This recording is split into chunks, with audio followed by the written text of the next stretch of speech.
दोस्तों आज मैं स्टूडेंट्स की सबसे बड़ी प्रॉब्लम को एक्सपोज करने वाला हूँ। वो है कि पूरे सिलेबस को कम टाइम में कैसे कवर करें।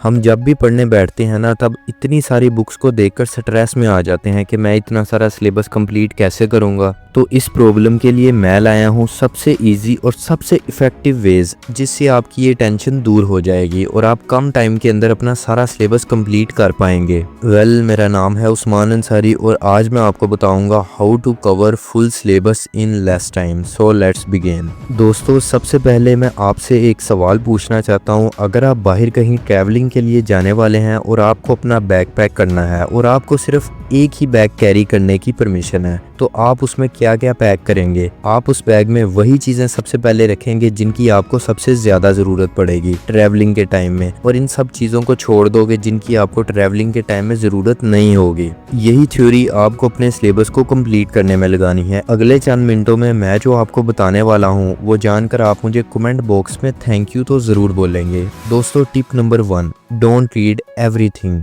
अकॉर्डिंग टू स्टडीज, स्टूडेंट एक साल में सिर्फ कुछ थाउजेंड्स ऑफ पेजेस ही रीड कर सकते हैं। हम लिमिटेड टाइम में सिर्फ लिमिटेड चीज़ों को ही याद करते हैं। जैसा कि मैंने आपको बताया, आप ट्रैवलिंग करते वक्त ज़रूरी चीज़ों को ही साथ लेकर जाते हैं। वैसे ही जब आप अपने सिलेबस को देखते हैं तो एग्ज़ाम के लिए आपको पूरा सिलेबस तैयार करने की ज़रूरत नहीं है, बल्कि जो सबसे इम्पोर्टेंट है उसे पढ़ने की ज़रूरत है। आगे चलकर मैं आपको एक प्रिंसिपल के बारे में बताऊँगा जिसे जानकर आपको बहुत ज़्यादा फ़ायदा होगा, तो वीडियो को एंड तक ज़रूर देखिएगा। दोस्तों tip number 2, less is more. आपको अपने सिलेबस को इवेल्युएट करना पड़ेगा, यानी समझना पड़ेगा इनमें से कौन से ऐसे चैप्टर्स हैं या कौन से ऐसे सेक्शंस हैं जो सबसे ज़्यादा इम्पोर्टेंट हैं और जिसकी एग्ज़ाम में सबसे ज़्यादा वेटेज है, जिससे आपको पता चलेगा आपको एग्ज़ाम में हाईएस्ट मार्क्स लाने के लिए बहुत कम टॉपिक पढ़ने हैं और इन्हीं टॉपिक्स में से एग्ज़ाम में क्वेश्चन आएंगे। अब टॉपिक्स और चैप्टर डिसाइड करने के लिए आपको अपने सिलेबस पर कंसंट्रेट करना है, एक्स्ट्रा स्टडी मटेरियल को रेफर नहीं करना है। इंपॉर्टेंट चैप्टर्स डिसाइड करने का सबसे आसान और बेस्ट तरीका है कि आप अपने एग्ज़ाम के पिछले 5 सालों के क्वेश्चन पेपर्स को देखें, इनको ऑब्जर्व करें और इनमें सबसे ज़्यादा क्वेश्चन किन टॉपिक से, किन चैप्टर से आते हैं, इन्हें नोट करें और इम्पोर्टेंट क्वेश्चन मार्क कर लें। दोस्तों आप देखेंगे 50 to 75% क्वेश्चन कुछ टॉपिक्स या क्वेश्चन से ही आते हैं। बस आपको इन्हीं चैप्टर्स पर ज़्यादा फोकस करना है और आप देखेंगे कि बहुत कम एफर्ट से आप बहुत ज़्यादा स्कोर कर पाएंगे। आपको बस ये लेस इज मोर का कॉन्सेप्ट समझना होगा। दोस्तों अब हम बात करते हैं इस प्रिंसिपल के बारे में जिससे आप अपने सिलेबस को बड़ी ही आसानी और बड़ी ही जल्दी से ख़त्म कर पाएंगे। दोस्तों टिप नंबर 3, पार्किंसंस लॉ। दोस्तों जब मैं 10th स्टैंडर्ड में था तो मेरे साइंस टीचर ने मुझे एक प्रोजेक्ट बनाने का कहा और उस प्रोजेक्ट को बनाने के लिए मुझे 1 महीने की डेडलाइन दी गई। तो मैंने सोचा अभी 1 महीने का टाइम है प्रोजेक्ट कंप्लीट करके सबमिट करने को, तो थोड़ा दोस्तों के साथ क्रिकेट खेल लेता हूँ। तो उसके बाद सेकंड डे मैंने सोचा कि अभी भी बहुत टाइम है, मैं वीडियो गेम्स खेल लेता हूँ। ऐसा करते करते मैंने इस प्रोजेक्ट को 28 दिन तक अवॉइड किया। 29वें दिन मुझे अचानक से रियलाइज़ हुआ कि अब सिर्फ 2 ही दिन बाकी हैं, मुझे अपना साइंस प्रोजेक्ट सबमिट करना है। मैंने तो अभी तक शुरुआत भी नहीं की थी। तो दोस्तों तब मुझे बहुत ज़्यादा एंजाइटी होने लगी। मैं इन 2 दिनों में ना ही वीडियो गेम्स खेला, ना दोस्तों से मिला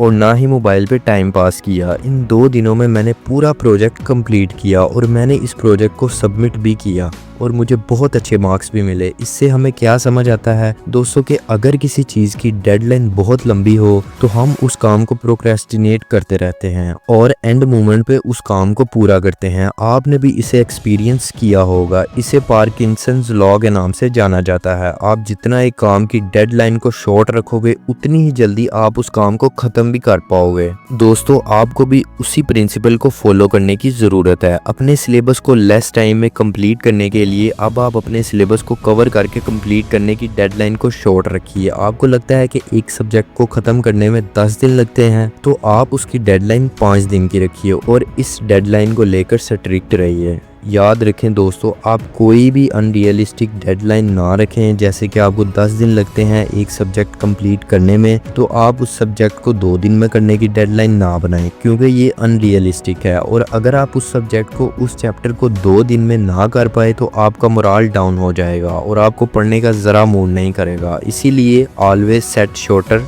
बट रियलिस्टिक डेडलाइन। दोस्तों टिप नंबर 4, रिवार्ड मैकेनिज्म। आप जब भी अपने टॉपिक को या अपने चैप्टर को शॉर्ट डेडलाइन में कंप्लीट करते हो तो आपको अपने आप को एक रिवार्ड देना चाहिए।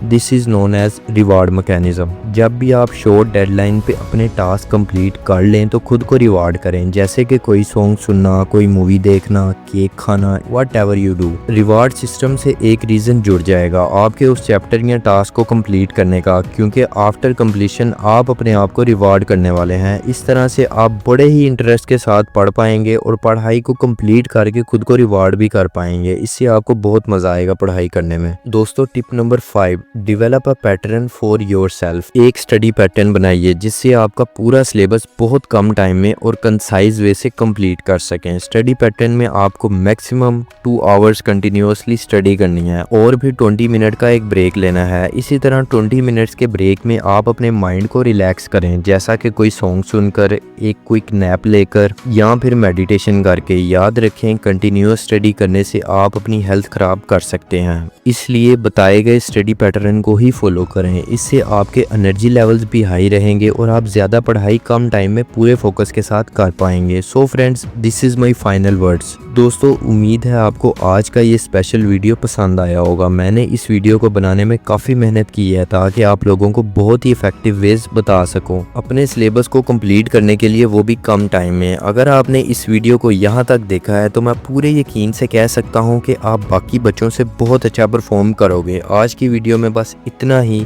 Thank you so much for watching. Take care and love you all.